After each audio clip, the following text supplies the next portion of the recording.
Hello friends, আজকের আলোচনা 3-9-3-11 অনুচ্ছেদের কিছু এমসিকিউ। তোমরা গত লেসনে হ্যালোয়ারিনসের রাসায়নিক ধর্ম সম্বন্ধে জেনেছ। এই রাসায়নিক ধর্ম এবং হ্যালোয়ারিনসের প্রস্তুতি এই সব নিয়েই আজকের কিছু এমসিকিউ আলোচনা হবে। তো চলো আজকে কিছু এমসিকিউ দেখে নেওয়া যাক। আর তোমরা অবশ্যই তোমাদের বন্ধুদের শেয়ার করবে, কারণ সামনেই তোমাদের কিন্তু সেমিস্টার 3 এর এক্সাম আছে, অবশ্যই এমসিকিউ বেসড।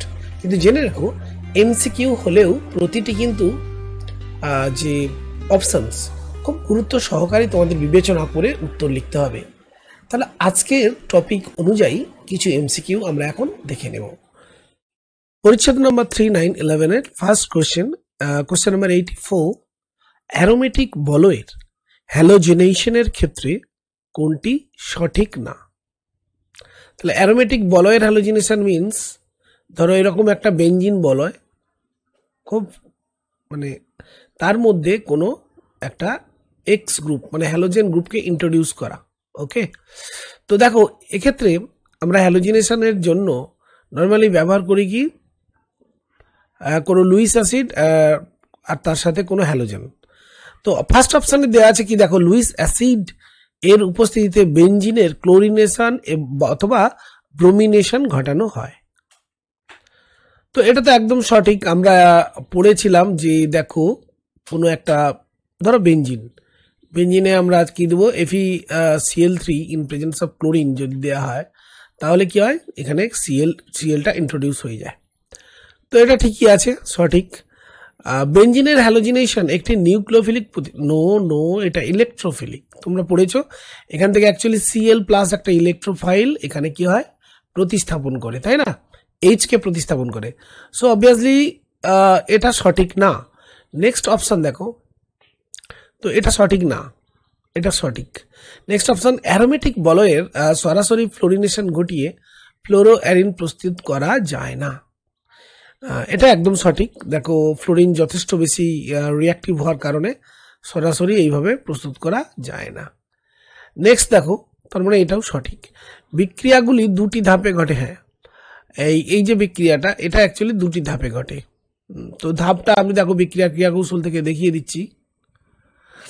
দেখো প্রথম ধাপে কি ঘটছে, প্রথম ধাপে স্লো স্টেপে বেঞ্জিনের সাথে আসলে ইলেকট্রোফাইল অ্যাটাচড হচ্ছে, যে ফার্স্ট স্টেপ। এটা হচ্ছে সিগমা কমপ্লেক্স, এটাকে আমরা বলি অন্তর্বর্তী কার্বোক্যাটায়ন। তারপরে স্টেপে দেখো -H রিলিজ হচ্ছে, সেই H বিআর এর সাথে অ্যাড হচ্ছে FeBr4 এর, তো তৈরি হচ্ছে ব্রোমোবেঞ্জিন। তো এইটা first step, and this is here you see second step. So এটা দুটি ধাপে ঘটে, কাজে এটাও সঠিক। সো সঠিক না কোন অপশানটা পেলাম, সঠিক না পেলাম আমরা বি অপশানটা। So this is the right option, কারণ এটা বলছে কোনটি সঠিক নয়। এই পুরো বক্তব্যটা আমি দেখো তোমাদের ব্যাখ্যা অনুসারে এরকম লিখে দিয়েছি। Lewis acid here you C, এরা ক্লোরিন ব্রোমিনের সঙ্গে বিক্রিয়া করে যা বেঞ্জিন বলে আক্রমণ করে, সেই জন্য অপশান এ ঠিক। এটা একটা প্রতিস্থাপন বিক্রিয়া, অপশান বি নিউক্লিওফিলিক প্রতিস্থাপন বিক্রিয়া, এটা ঠিক না, কারণ এটা একটা ইলেকট্রোফিলিক প্রতিস্থাপন বিক্রিয়া। এই ডিটেলস যা আলোচনা করলাম সেটা দেখো এখানে লিখে দিয়েছি, তোমরা প্রয়োজন মতো এটা তুলে নিতে পারবে, লিখে নিতে পারবে লজিক্যাল এক্সপ্লেনেশনটা আমি কিন্তু এখানে দিয়ে দিয়েছি। নেক্সট হচ্ছে দেখো question number 8A5, here you see. কোয়েশ্চেনে বলা হচ্ছে যে সূর্যালোকের উপস্থিতিতে অতিরিক্ত ক্লোরিনের সঙ্গে টলুইনের বিক্রিয়া, টলুইনের স্ট্রাকচারটা তোমরা জানো, বেঞ্জিন বলয়ে জাস্ট কি করবে, একটা CH3 গ্রুপ। এই যে টলুইনের সঙ্গে ইন প্রেজেন্স অফ সানলাইট, একটা শক্তির সোর্স, তো কি হয়, ইন প্রেজেন্স অফ ক্লোরিন এবং XX অ্যামাউন্ট যদি দেওয়া হয়, তো বলা হচ্ছে যে কি প্রোডাক্ট উৎপন্ন হতে পারে। অবভিয়াসলি এই প্রোডাক্টটা তো তৈরি হবে, এর নাম বেঞ্জাইল ক্লোরাইড। কিন্তু এই বেঞ্জাইল ক্লোরাইড আবার অতিরিক্ত ক্লোরিনের জন্য আবার রিয়াকশন করবে, তৈরি হবে CH Cl2, এটা তৈরি হবে। তারপরে দেখো আবার এটা এক্সেস অ্যামাউন্ট যেহেতু Cl2 আছে, CCl3 তৈরি করবে। So the option is here C, এটা তৈরি করবে CCl3। হ্যাঁ, যেটাকে আমরা বলি বেঞ্জো ট্রাইক্লোরাইড। তো নামগুলো বলি, বেঞ্জাইল টলুইন, এটা বেঞ্জাইল ক্লোরাইড, বেঞ্জাইল ক্লোরাইড।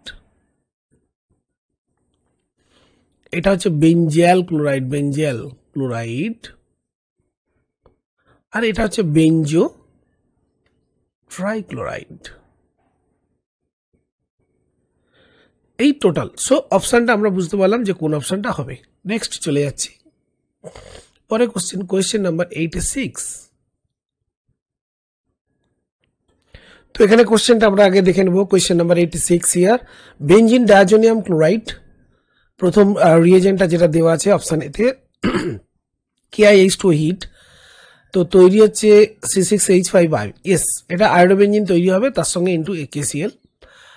আর এটা আয়োডোবেঞ্জিন তৈরি করার একটা ভালো প্রক্রিয়া হিসেবে গণ্য করা হয়। তারপরে দেখো ফ্লুরোবেঞ্জিন প্রস্তুত করার জন্য ডায়াজোনিয়াম ফ্লুরোবোরেট থেকে তৈরি করা হয়। তারপর ডায়াজোনিয়াম ক্লোরাইড CuHBr দিলে তৈরি হবে C6H5Br, বাট এখানে ClUc, so this is the wrong, সঠিক না। তারপরে দেখো N2Cl HCl Cu গুঁড়ো দেওয়া হবে, হ্যাঁ এটা ঠিক। So only C is the wrong answer. এবং এক্সপ্লেনেশনটা দেখো তোমাদের দিয়ে দিয়েছি, তোমরা এটা ভালো করে দেখে ভিডিওটাকে পজ করো। প্রত্যেকটা রিয়াকশান আমরা বলে দিয়েছি কোনটা কিভাবে তৈরি হচ্ছে, পুরো ডিটেলস। লাস্ট রিয়াকশানটা হচ্ছে গাটারম্যান রিয়াকশান, তার আগেরটা স্যান্ডমায়ার রিয়াকশন, তারপর হচ্ছে সিম্যান বোলজম্যান রিয়াকশান। তো এইভাবে। তো নেক্সট হচ্ছে র্যাসিক পদ্ধতি। র্যাসিক পদ্ধতিতে ক্লোরোবেঞ্জিন এর যে শিল্প উৎপাদন করা হয়, এই যে বেঞ্জিন থেকে আমরা এখানে ক্লোরোবেঞ্জিন প্রস্তুত করি র্যাসিক পদ্ধতিতে। তো এখানে বলছে কি কি রিয়েজেন্ট ইউজ করা হয়, খুব খুব মানে সহজে। এটা এখানে HCl অ্যাকচুয়ালি গ্যাস হিসেবে ব্যবহার করা হয়, hydrogen chloride gas in presence of oxygen. আর CuCl2 ব্যবহার করা হয়, হাই টেম্পারেচার কন্ডিশন রাখা হয়, high temperature condition. So this is the right option. এই বিকারকগুলোকেই আসলে ব্যবহার করা হয়। তো এখানে দেখো বলেছে কোন প্রক্রিয়ার সাহায্যে ফ্লুরোবেঞ্জিন প্রস্তুত করা যায়। প্রথম অপশন দিচ্ছে হান্সডিকার, গাটারম্যান, তারপরে স্যান্ডমায়ার, তারপরে সিমেন। অবভিয়াসলি সিমেন বিক্রিয়া। দেখো হান্সডিকারে কি হয়, হান্সডিকারে বলছে দেখো একটা কার্বক্সিলিক অ্যাসিডের যদি সিলভার লবণ নিই, ধরো এরকম একটা COOH লবণ নিলাম, সেখানে কি করলাম, হ্যালোজেনের সঙ্গে বিক্রিয়া করলাম, ধরো Cl2 সঙ্গে বিক্রিয়া করব, তাহলে কি হবে, AgCl তৈরি হবে। আর কি তৈরি হবে, কার্বন ডাইঅক্সাইড তৈরি হবে। আর তার সাথে মূল যে সাবস্ট্রেটটা তৈরি হবে সেটা হচ্ছে ক্লোরোবেঞ্জিন। সো এই পদ্ধতিতে ক্লোরোবেঞ্জিন, ব্রোমোবেঞ্জিন তৈরি করা যায়, ফ্লুরোবেঞ্জিন তৈরি করা যায় না। নেক্সট চলে আসি গ্যাটারম্যান রিয়াকশন। গ্যাটারম্যান রিয়াকশনে কপার গুঁড়ো ইন প্রেজেন্স অফ HCl অথবা HBr আমরা ইউজ করি। আর কম্পাউন্ডটা রাখি নর্মালি ডায়াজোনিয়াম ক্লোরাইড লবণ ইনটু প্লাস Cl মাইনাস। তো সেখানে তৈরি হয় ক্লোরোবেঞ্জিন অর ব্রোমোবেঞ্জিন, কপার গুঁড়ো। আর গাটারম্যানের সঙ্গে স্যান্ডমেয়ারের খুব একটা তফাৎ কিছু নেই, শুধু কপারের জায়গায় CuCl অথবা CuBr, মানে CuCl HCl ব্যবহার করলে বেঞ্জিন ডায়াজোনিয়াম ক্লোরাইড থেকে তৈরি হচ্ছে Cl, আর যদি CuBr HBr ব্যবহার করা হয় তখন তৈরি হবে ব্রোমোবেঞ্জিন। কাজেই ফ্লুরোবেঞ্জিন এই পদ্ধতিগুলোতে তৈরি করা যায় না। চলে আসি দ্য লাস্ট হচ্ছে সিমেন রিয়াকশন। সিমেন রিয়াকশনের একইভাবে ওই ডায়াজোনিয়াম লবণকেই নেওয়া হয়, বাট এখানে কি করা হচ্ছে, HBF4 ফ্লুরোবোরিক অ্যাসিডকে নেওয়া হচ্ছে। এই ফার্স্ট স্টেপে কি হয়, ডায়াজোনিয়াম ফ্লুরোবোরেট তৈরি হয়। তারপরে এটা যেহেতু হিট করা হয় ইন প্রেজেন্স অফ মিডিয়ামে, যখন হিট আছে, হিট করার ফলে কি হয়, নাইট্রোজেন আর BF3 বেরিয়ে যায়, N2 আর BF4 থেকে BF3 বেরিয়ে যায়। একটা স্টেবল কম্পাউন্ড পড়ে রইল কি না, একটা F পড়ে রইল, সেই Fটা অ্যাকচুয়ালি ইলেকট্রোফাইল হিসেবে অ্যাড হয়ে যায় কোথায়, বেঞ্জিনের সাথে। তো this is the only way to produce fluorobenzene and this is known as Seemann reaction, and so the option Seemann reaction is the right option here. Next question number 89. 89-এ বলেছে নিচের কোনটির স্ফুটনাঙ্ক বেশি? প্রথমটা ক্লোরোবেঞ্জিন, আয়োডোবেঞ্জিন, ব্রোমোবেঞ্জিন এবং ফ্লুরোবেঞ্জিন।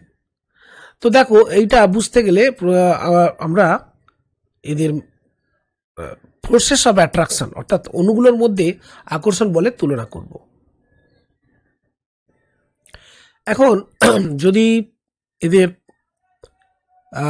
Molecular ওয়েটের কথা বলি তাহলে সবচেয়ে মলিকুলার ওয়েট বেশি কিন্তু এই আয়োডোবেঞ্জিন, আর সবচেয়ে কম হচ্ছে এই ফ্লুরোবেঞ্জিনের। আই এর অ্যাটমিক ওয়েটটা অনেক বেশি।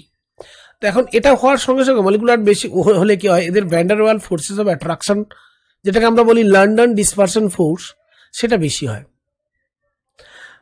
আর এর ফলে কি হয়, এদের একটা অণুর সঙ্গে অন্য অণুর মধ্যে এই তীব্র আকর্ষণ বলের কারণে কি হচ্ছে, স্ফুটনাঙ্কটা বেড়ে যায়। কাজেই সবচেয়ে বেশি স্ফুটনাঙ্ক হবে কিন্তু C6H5I। So this is the right option here. Next question, dichlorobenzene এই যে কম্পাউন্ডটা, এইটা অর্থ হতে পারে, এটা হতে পারে মেটা, এটা হতে পারে প্যারা। ওকে,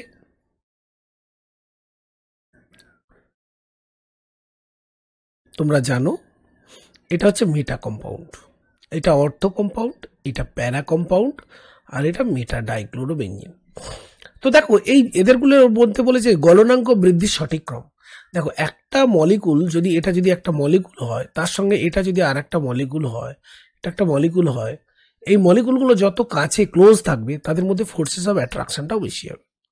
কিন্তু এদের আকারগত কারণে এরা যদি এরকম অবস্থায় না থেকে একটু দূরে দূরে থাকে, আকারগত কারণে একটু দূরে থাকে, তাহলে কি ফোর্সেস অফ অ্যাট্রাকশনটা কি কমে যাবে, তার ফলে কি হবে, গলনাঙ্কটাও কম হবে। তো দেখো এই সুষম বিন্যাস একমাত্র দেখো প্যারা ক্লোরোর মধ্যে আছে। এদের সুষম বিন্যাস হওয়ার জন্য দেখো এইরকম, এটা যদি প্যারা ডাইক্লোরোবেঞ্জিন বলি, দেখো আর একটা প্যারা ডাইক্লোরোবেঞ্জিন অনেকটা কাছে আসতে পারবে, অনেক ক্লোজ হতে পারবে, তাই না? দেখো তাই এই ক্লোজ প্রক্সিমিটির জন্য অর্থাৎ ঘন সন্নিবিষ্ট হওয়ার কারণে, অর্থাৎ এদের প্যাকিং হওয়াটা অনেক বেশি ইজিয়ার হওয়ার কারণে এরা কি করে, একের অপরের সঙ্গে একটা তীব্র অ্যাট্রাকশন দেখায়, ফোর্সেস অফ অ্যাট্রাকশনটা এদের খুব বেশি হয়, তার ফলে এর সবচেয়ে বেশি গলনাঙ্ক হয়।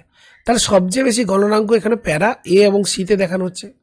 এবার দেখো প্যারার তুলনায় অর্থর একটু কম হবে, কেন অর্থতে দেখো মোটামুটি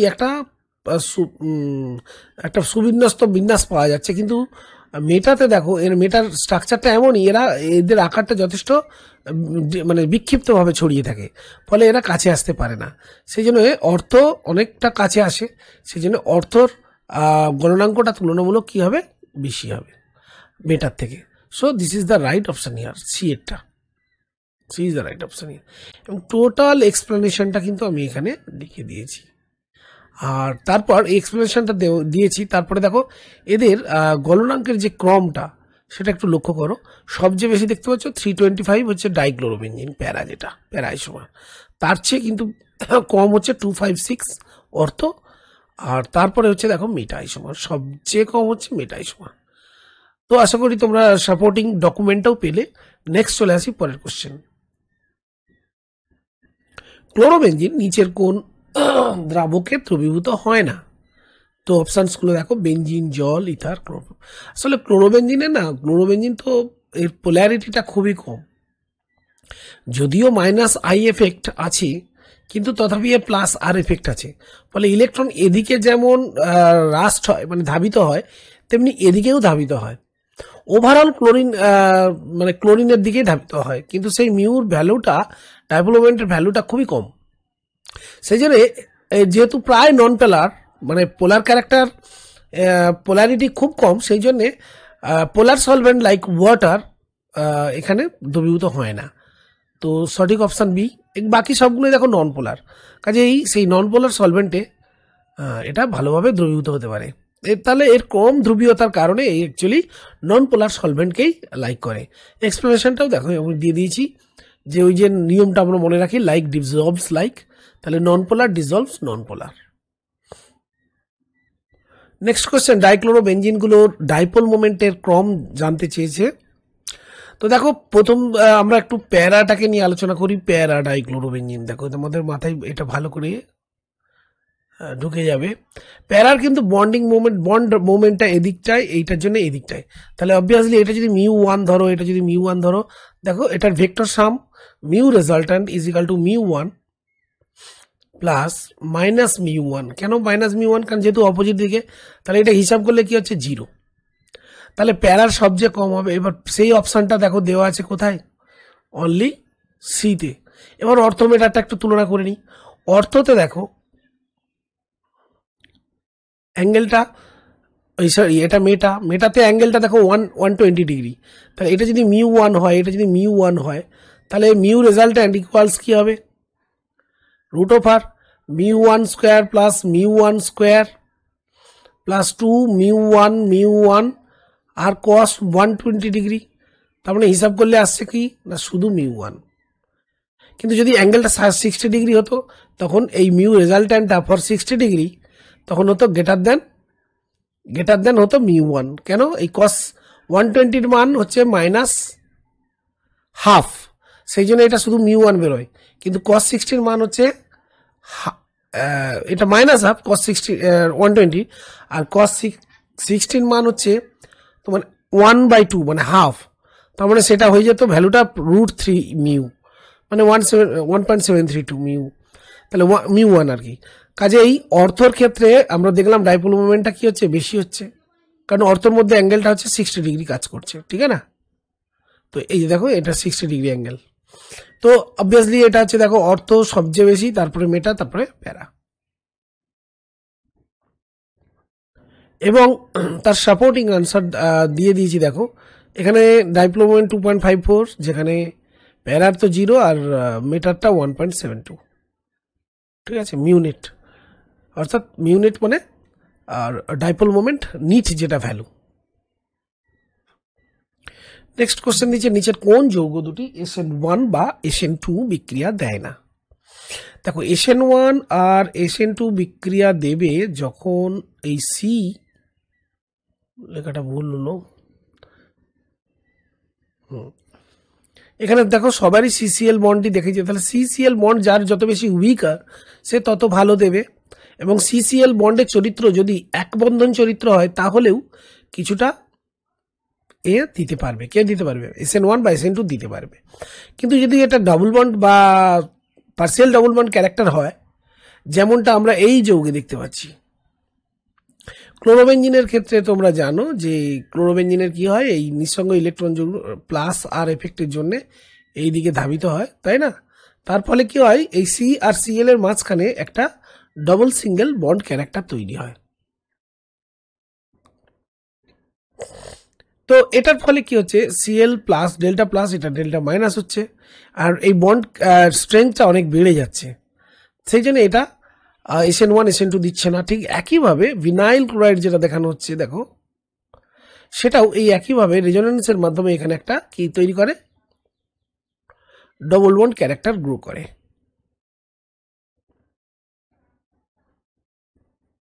তাহলে এর ফলে কি এই ডবল বন্ড ক্যারেক্টার জন্য এটা যথেষ্ট স্ট্রেংথ পেয়ে যায়, শক্তিশালী হয়ে ওঠে।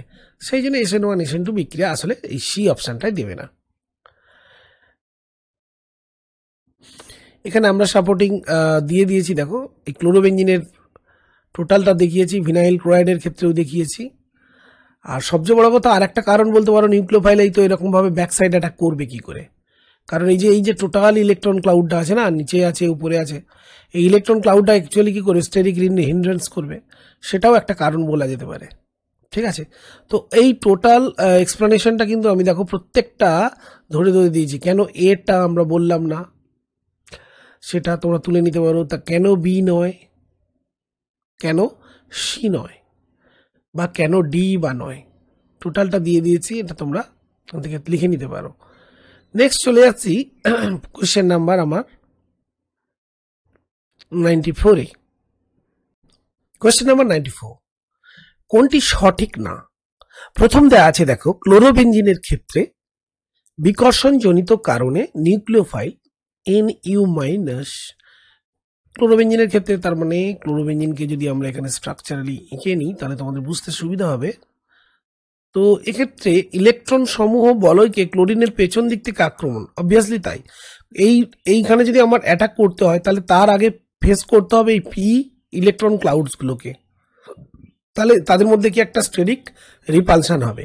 এটা অবভিয়াসলি সঠিক, কারণ এই এই এই অ্যাটাকটা করতে হবে এই কার্বনে করতে গেলে কি হচ্ছে, এদের সঙ্গে আগে রিপালশনটা হবে না। এটা একদম সঠিক। নেক্সট অপশন দেওয়া আছে দেখো, অ্যারাইল ও ভিনাইল ক্যাটায়ন মানে স্থিতিশীল নয়। অবভিয়াসলি তাই। দেখো এই যে অ্যারাইল ক্যাটায়ন, এই অ্যারাইল ক্যাটায়ন কোনোভাবেই, বা ভিনাইল ক্যাটায়ন ধরো CH2 ডবল বন্ড CH+, এরা স্থিতিশীলতা পায় না, রেজোনেটিং কারণে কোনো স্থিতিশীলতা পায় না। কারণ অ্যাকচুয়ালি এগুলো তৈরি হওয়াটাই খুব মানে মানে সমস্যার আর কি। তার কারণ দেখো, তুমি যদি এইটা তৈরি করতে যাও, এই বন্ডটাকে ভেঙে, তাহলে এই বন্ডটাকে ভাঙতে হবে। আর এখানে দ্বিবন্ধন চরিত্র থাকার কারণে এই বন্ডটাই অ্যাকচুয়ালি ভাঙে না। কাজেই এইটা প্রথমত ভাঙাটা দুঃসাধ্য। তাও যা তৈরি হয় সেটাও এই বেঞ্জিন বলয়ে এই প্লাস চার্জটা স্থিতিশীল নয়। নেক্সট হচ্ছে দেখো, তো এখানে আর একটা পয়েন্ট বলা যেতে পারে, দেখো যে এই যে বেঞ্জিন বলয় না, এই বেঞ্জিন বলয়ে যখন একটা প্লাস চার্জ গ্রো করে, তখন এই যে প্লাস চার্জ গ্রো করার কারণে এই যে পি অরবিটাল, এই পি অরবিটালের সঙ্গে আসলে ওভারল্যাপিংটা হতে চায় না এই পি অরবিটালের সঙ্গে। কারণ এ হচ্ছে ইলেকট্রন, এগুলো হচ্ছে ইলেকট্রন আকর্ষী। sp2 কার্বন আছে না পাশে, sp2 কার্বনগুলো কি ইলেকট্রন অ্যাট্রাক্ট করে। এখন এই যে বন্ডিংগুলো, এরা যদি ইলেকট্রন আকর্ষণ করে, নিজের দিকে টেনে নেয়, তাহলে এটাকে কি করবে, ডিস্টেবিলাইজ করবে। অর্থাৎ এই প্লাস চার্জটা যদিও তৈরি হয়, তাহলে কি হবে, বেঞ্জিন বলে যদি কোনো প্লাস চার্জ তৈরি হয়, তাহলে কি হবে, এটা ডিস্টেবিলাইজড হবে ডিউ টু দা ওভারল্যাপিং জনিত কারণ। ওভারল্যাপিং এর কারণে এটা ডিস্টেবিলাইজ হবে। অর্থাৎ কেন না, এটা ভালোভাবে ওভারল্যাপ করতে দেবে না। আর সবচেয়ে বড় কথা হচ্ছে যে এই ধরো ভিনাইল ক্লোরাইডে যদি আমরা বলি CH+টা তৈরি হচ্ছে, তো কি হচ্ছে, এইদিকে ইলেকট্রন ক্লাউডটা চলে যাবে, কারণ এটা sp2 কার্বন কি হচ্ছে, electron attracting compare to sp3, এর ইলেকট্রন আকর্ষণ করার ক্ষমতা বেশি। তাহলে এই প্লাস চার্জটাকে কি করবে, ডিস্টেবিলাইজ করবে। এটাও একটা কিন্তু কারণ। নেক্সট বলা হচ্ছে ফ্রিডেল ক্যাপ বিক্রিয়ায় অ্যালকিল হ্যালাইডের পরিবর্তে ভিনাইল হ্যালাইড। দেখো ভিনাইল হ্যালাইড ব্যবহার করলে আমরা আগেই আলোচনা করেছি, আবার বলছি, দেখো এই CH বন্ডের X এর মধ্যে না একটা ডাবল বন্ড ক্যারেক্টার হয়। তাহলে কোনো একটা ইলেকট্রোফাইল যখন E+ কি করবে, এই অ্যাকচুয়ালি এই এক্সটাকে তো কি করবে, সাবস্টিটিউট করবে। কিন্তু এখানে যদি দ্বিবন্ধন চরিত্র থাকে, ইলেকট্রোফাইল কি করতে পারে না, এটাকে রিপ্লেস করতে পারে না। সেই জন্য এইগুলো নর্মালি কি নেওয়া হয়, মানে একটা অ্যালকিল হ্যালাইড যেখানে CX বন্ডটা পিওর সিঙ্গল বন্ড ক্যারেক্টার হবে। সেই জন্য অ্যাসাইল ক্লোরাইড বা অ্যালকিল হ্যালাইডের ক্ষেত্রেই একমাত্র ফ্রিডেল ক্যাপ রিয়াকশন ঘটে। নেক্সট হচ্ছে দেখো, অ্যালকিল হ্যালাইডের CX বন্ধন অ্যারাইল হ্যালাইডের CX বন্ধন অপেক্ষা দৈর্ঘ্যের দিক থেকে ছোট না, এটা তো ভুল। কারণ অ্যালকিল হ্যালাইডের ক্ষেত্রে আমরা জানি পিওর সিঙ্গল বন্ড ক্যারেক্টার থাকে, এটা sp3 কার্বন। আর অ্যারাইল হ্যালাইডের ক্ষেত্রে আমরা জানি এটা sp2 কার্বন। sp2 কার্বন দৈর্ঘ্যে সবসময় কি হবে, ছোট হবে, কারণ এটাই অনেক বেশি ইলেকট্রন অ্যাট্রাক্টিং। আর সবচেয়ে বড় কথা, এখানে দ্বিবন্ধন চরিত্র থাকে, ডাবল বন্ড ক্যারেক্টার থাকে। এই ডাবল বন্ড ক্যারেক্টার গ্রো করার জন্য এই বন্ডটা আরো আকারে ছোট হয়ে যায়। তো সেদিক থেকে আমরা বলতে পারি যে এটা আকারে আসলে ছোট হবে, কোনটা, এই অ্যারাইল হ্যালাইডের CX বন্ড। সো এটা ভুল আছে। তো তোমাদের বোঝানোর জন্য দেখো এখানে পুরো এক্সপ্লেনেশনটা আমি করে দিয়েছি, কেন উত্তর হলো না। দেখো এর পুরো অপশনটা স্টেরিক প্রতিবন্ধকতা, sp2 সংকরায়িতকরণ সিসিল, তারপর B কেন অ্যাকসেপ্টেবল নয়, কেন C নয় বা D। দেখো D এ আমরা দেখিয়ে দিয়েছি ডবল বন্ড ক্যারেক্টার তৈরি হচ্ছে C এবং Cl এর মাঝখানে, অর্থাৎ অ্যারাইল হ্যালাইডের CX বন্ডে, সেই কারণে এই অপশনটা ঠিক না। তো এটা তোমরা প্রয়োজন মতো তুলে নিতে পারবে। পরের কোশ্চেন, নিচের কোনটি নিউক্লিওফিলিক অ্যারোমেটিক প্রতিস্থাপন বিক্রিয়া সহজে দেয়? তো এবিসিডি 4টে অপশান দেওয়া আছে, দেখো প্রত্যেকটার আমরা স্ট্রাকচারটা লিখে দিয়েছি তোমাদের বোঝার সুবিধার জন্য। এবার প্রশ্ন হলো যে দেখো, নর্মালি ক্লোরোবেনজিন এর নিউক্লিওফিলিক প্রতিস্থাপন বিক্রিয়া দেয় না, কিন্তু এর সঙ্গে এর এর এর এর এর এর অর্থ পজিশনে যদি কোনো একটা NO2 গ্রুপ মানে ইন্ট্রোডিউস করা হয়, তাহলে কি হয়, এর ক্লোরিন মানে ক্লোরোবেনজিন অপেক্ষায় কিন্তু প্রতিস্থাপন বিক্রিয়াটা দিতে থাকে এই এর -R এফেক্টের কারণে। তো আমরা জানি যেহেতু ডিএতে 3টে NO2 আছে, তাহলে সবচেয়ে ম্যাক্সিমাম ফেভার করে এই 3টে ইলেকট্রন উইথড্রয়িং গ্রুপ থাকার কারণে, অর্থাৎ এতগুলো ইলেকট্রন থাকার কারণে কি হয়, এরা এই থেকে বেঞ্জিন বলয় থেকে ইলেকট্রনটা যথেষ্ট বেশি পরিমাণে অপসারণ করে নেয়।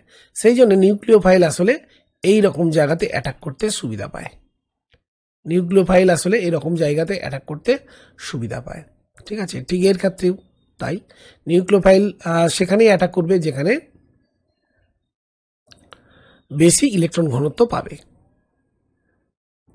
অর্থাৎ খুব সিম্পলি আমরা যদি বলতে চাই তাহলে বলতে পারি যে এই 3টে গ্রুপ ইলেকট্রন ঘনত্বটা যথেষ্ট পরিমাণে কমিয়ে দেওয়ার জন্য বেঞ্জিন বলয় এই যে বন্ড, এই যে সি বন্ড, এই কার্বনে আসলে ইলেকট্রন ঘনত্ব যথেষ্ট পরিমাণে হ্রাস পায়। সেই জন্য একটা নিউক্লিওফাইল কি করবে, এই জায়গাতে অ্যাটাক করবে, এই জায়গাতে অ্যাটাক করবে, মানে অন্যান্য কার্বনে অ্যাটাক করার থেকে, কারণ এখানে CCl বন্ডটা উইকলি এটা ভেঙে যাবে, CCl বন্ডটা সহজে ভেঙে যেতে চাইবে তখন। সেই কারণে এখানে আসলে এই নিউক্লিওফিলিক অ্যারোমেটিক প্রতিস্থাপন বিক্রিয়া ঘটে। তো option D is the right answer here. দেখো আমি তোমাদের দেখিয়ে দিয়েছি যে দেখো এই যে OH- আসলে এই যে অ্যাটাক করছে এবং এইভাবে একটা অন্তর্বর্তী যৌগ তৈরি করলো, তারপরে তৈরি করলো মেটানাইট্রোফেনল। তার মানে কি, ক্লোরোবেনজিনের তুলনায় এটা অনেক বেশি ইজিয়ার হচ্ছে NO2 গ্রুপের ইন্ট্রোডাকশনের ফলে। আর এখানে যে টেম্পারেচার লাগে সেটা 150 ডিগ্রি সেন্টিগ্রেড, কিন্তু এক্ষেত্রে লাগে মাত্র 50 ডিগ্রি সেন্টিগ্রেড। তার মানে এটা অনেক ফেভারেবল হচ্ছে, শুধুমাত্র জল দিলেই রিয়াকশনটা হচ্ছে। তো এটা বোঝাচ্ছে যে 2,4,6 ট্রাইনাইট্রোফেনল যেটা প্রস্তুত হলো 2,4,6 ট্রাইনাইট্রোক্লোরোবেনজিন থেকে, এটা অনেক বেশি ইজিয়ার কম্পেয়ার টু ক্লোরোবেনজিন বা অন্যান্য নাইট্রো প্রতিস্থাপিত ক্লোরোবেনজিন। পরের কোশ্চেন, হ্যালোবেনজিনে আমি এটা একটা হ্যালোবেনজিন যদি বলি, এই হ্যালোবেনজিনে বলা হচ্ছে যে ইলেকট্রোফিলিক প্রতিস্থাপন বিক্রিয়া বেনজিন অপেক্ষা ধীরে ঘটে। অবভিয়াসলি তাই। আর সে সঠিক কারণ কি? সঠিক কারণ আর কিছুই নয়, দেখো এ কি করে, এর -I এফেক্ট আছে এবং এটা অনেক বেশি স্ট্রঙ্গার কম্পেয়ার টু R। এর কারণে ইলেকট্রন এই বলয়ের যে ইলেকট্রন ঘনত্ব আসলে এক্সের দিকে ধাবিত হয়, অর্থাৎ এই জায়গার এই বলয়ের ইলেকট্রন ঘনত্ব যথেষ্ট পরিমাণ কমেই যায়। যে অপশানটা দেওয়া আছে দেখো, বেনজিনে বলয়ের ইলেকট্রন ঘনত্ব বেনজিন বলয় অপেক্ষা কম। অবভিয়াসলি তাই, বেনজিন বলয় অপেক্ষা কমে যায় এর কারণে। তাহলে এফেক্ট হচ্ছে -I গ্রেটার দেন +R। এখানে সি অপশানে বলেছে দেখো +R প্রভাবের শক্তি -I প্রভাবের শক্তি অপেক্ষা বেশি। একদম না, এটা ভুল। আর এখানে বলেছে -R না, -R প্রভাব তো নেই, +I নেই, এটা ভুল। হ্যালোবেনজিনে ইলেকট্রন ঘনত্ব বেনজিন অপেক্ষা বেড়ে যায় না, এটাও ভুল, আসলে কমে যায়, সেই কারণে ধীরে বিক্রিয়াটা ঘটে। দেখো এক্সপ্লেনেশনটা আমি এখানে লিখে দিয়েছি, তোমাদের প্রয়োজন মতো তোমরা কিন্তু এখানে তুলে নিতে পারবে। কোশ্চেন নাম্বার 97 বলা হচ্ছে যে কোন ধাতুর উপস্থিতিতে আয়োডোবেনজিনকে উত্তপ্ত করলে বাইফিনাইল উৎপন্ন হয়। এবার অপশন দেওয়া আছে Fe, Cu, Ag and Al।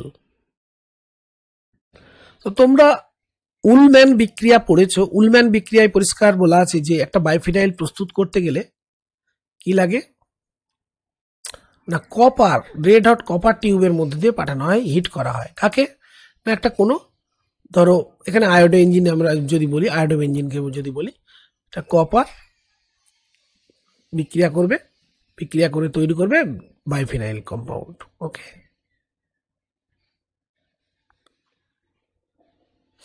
তো এক্ষেত্রে এই উলম্যান বিক্রিয়ার ক্ষেত্রে কপার হচ্ছে একটা অত্যন্ত গুরুত্বপূর্ণ ধাতু যেটা রিয়াকশন করে বাইফিনাইল তৈরি করে। সো সঠিক আনসার এখানে কপার দেবো। Next question number 98 here, silver nitrate দ্রবণের সঙ্গে কোনটি দ্রুততার সঙ্গে বিক্রিয়া করে? তিনি সেই করবে যার CCl বন্ডটা কি হবে, সিঙ্গেল বন্ড ক্যারেক্টার। দেখো এখানে কি আছে, এটা ভিনাইল ক্লোরাইড, আমরা বারবার আলোচনা করেছি এখানে ডাবল বন্ড ক্যারেক্টার, এই CCl বন্ডটা আসলে পার্সিয়াল ডাবল বন্ড ক্যারেক্টার থাকে।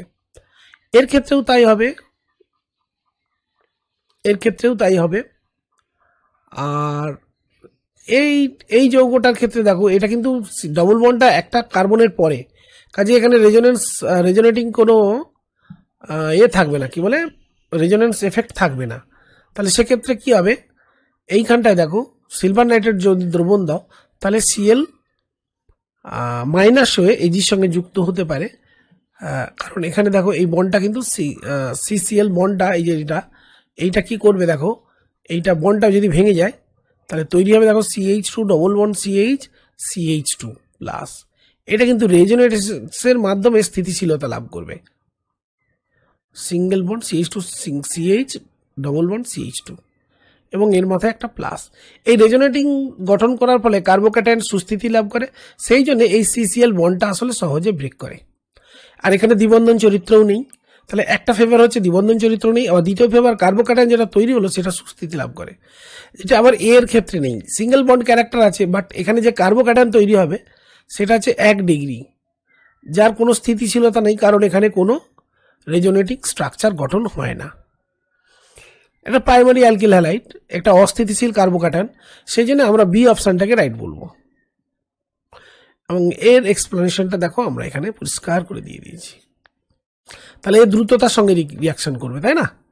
আর প্রশ্নটা ছিল দ্রুততার সঙ্গে কোনটি দ্রুত বিক্রিয়া করবে, অবভিয়াসলি বি, তারপরে এ, ঠিক আছে।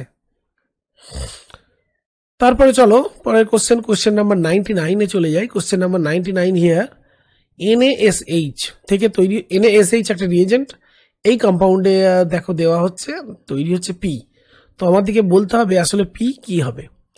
রিয়াকশনটা আর কিছুই না, আমরা যদি এরকম মনে করি RX তার সঙ্গে NaSH দিই, SH হচ্ছে নিউক্লিওফাইল, তাহলে কি করবে, SH এইভাবে এন্টার করবে আর এক্সটা বেরিয়ে যাবে, তার মানে তৈরি হবে RSH এই কম্পাউন্ডটা। তো যাই পারে হোক না কেন RSH তৈরি হবে। তাহলে এক্ষেত্রে আমাদেরকে একটু ভাবতে হবে যে এই যে Br বন্ডটা ভাঙবে না CH2Cl, অর্থাৎ এই বলয়ে বিক্রিয়া করে বলয়ে প্রতিস্থাপন হবে না এই CH2Cl প্রতিস্থাপন হবে, এইটা আমাদেরকে জানতে হবে। দেখো খুব সহজভাবে এই আনসারটা আমরা দিতে পারি, কারণ SH যদি একটা নিউক্লিওফাইল হয় সে এরকমভাবে ব্যাকসাইড অ্যাটাক তো দিতেই পারে না, তাই না? SN1 SN2 এইভাবে তো দিতেই পারে না, কাজে এই বিয়ারটা রিপ্লেস হওয়ার কোনো চান্সই নেই। এরপর আমি এই পুরো পার্টটাকে যদি ধরে নিই, পুরো পার্টটাকে আমরা যদি ধরে নিই একটা লার্জ গ্রুপ L, আর এইটাকে যদি H বলি, এটাকে যদি H বলি, অবভিয়াসলি SH এবার কিন্তু নিউক্লিওফিলিক অ্যাটাক পাবে। একটা লার্জ গ্রুপ ঠিকই আছে, তখন কিন্তু Cl বন্ডটা ভেঙে চলে যাবে, কারণ CBr এর মধ্যে এই বন্ডের মধ্যে একটা ডাবল বন্ড ক্যারেক্টার আছে, ভাঙতে চায় না, কিন্তু এখানে ডাবল বন্ড ক্যারেক্টার নেই CCl এর মধ্যে, কাজে এটা ভেঙে সহজেই তৈরি হবে। এই লার্জ গ্রুপ থাকছে, আর C থাকছে, H থাকছে, আর এদিকে SH যুক্ত হয়ে যাবে। ওকে, তো এই হচ্ছে কম্পাউন্ডটা তৈরি হবে। তারপরে এখানে লার্জ গ্রুপে কে হবে, লার্জ গ্রুপে আর কেউ নয়, যে গ্রুপটা ছিল সেটাকে জুড়ে দাও,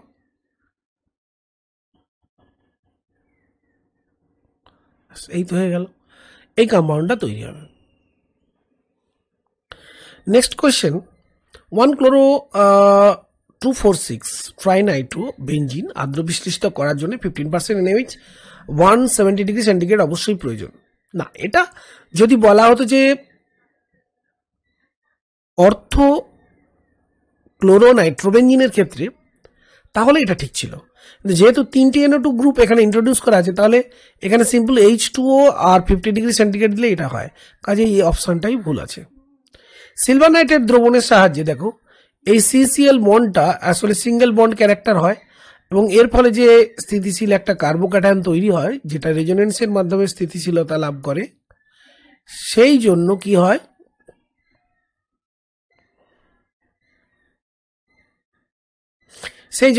এ সহজেই আসলে সিলভার নাইট্রেট দ্রবণে সিলভার ক্লোরাইড অধক্ষিপ্ত করে, কিন্তু এ পারে না, কারণ বেঞ্জিন বলয়ে এই CCl এর মধ্যে ডাবল বন্ড ক্যারেক্টার থাকার কারণে এ অধক্ষিপ্ত হয় না, সিলভার নাইট্রেট এর সঙ্গে সিলভার ক্লোরাইড অধক্ষিপ্ত করতে পারে না। তো এটা অবভিয়াসলি ঠিকই আছে, পার্থক্য করা যায়। ব্রোমোবেনজিন থেকে ফিনাইল ম্যাগনেসিয়াম ব্রোমাইড অর্থাৎ গ্রিগনাট বিকারক প্রস্তুতিতে ইথার অত্যন্ত শুষ্ক হওয়া প্রয়োজন, এটাও ঠিক। কারণ দেখো ইথারে যদি ওয়াটার বা এই জাতীয় কিছু থাকে, তাহলে কি হবে, যেটা তৈরি হবে ArMgBr, সে কি করবে ধরো জল আছে অশুদ্ধ হিসেবে, তাহলে কি করবে, সে ArH মানে বেনজিন তৈরি করে ফেলবে, MgBr এদিকে OH, ওকে, এটা তৈরি করবে। তাহলে কি হচ্ছে, তাহলে আমার এই ফিনাইল ম্যাগনেসিয়াম ব্রোমাইডটা যেটা তৈরি করব সেটা তো আমার নষ্ট হয়ে যাবে, তাই না? তো এটাও অবশ্যই ঠিক। নেক্সট হচ্ছে অপশান, দেখো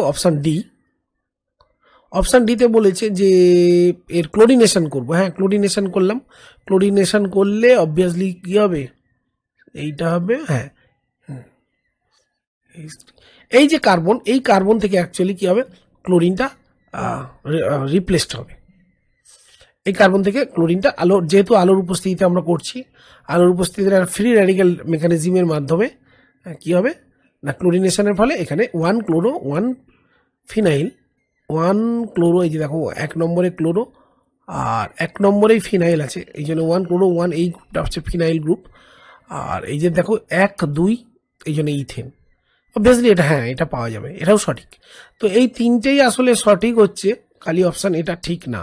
সো 100 দাগে আনসার হবে এ। দেখো তোমাদের বোঝার সুবিধার জন্য এখানে আনসার এক্সপ্লেনেশনটা দিয়ে দিয়েছি, কেন এ সঠিক নয়। এবং BCD প্রত্যেকটা অপশানের লজিক্যাল এক্সপ্লেনেশনটা আমরা এখানে দিয়েছি, তোমরা প্রয়োজনে দেখে নিতে পারো। তো আজকের আলোচনা এখানেই আমি শেষ করছি, আজকের লেসন।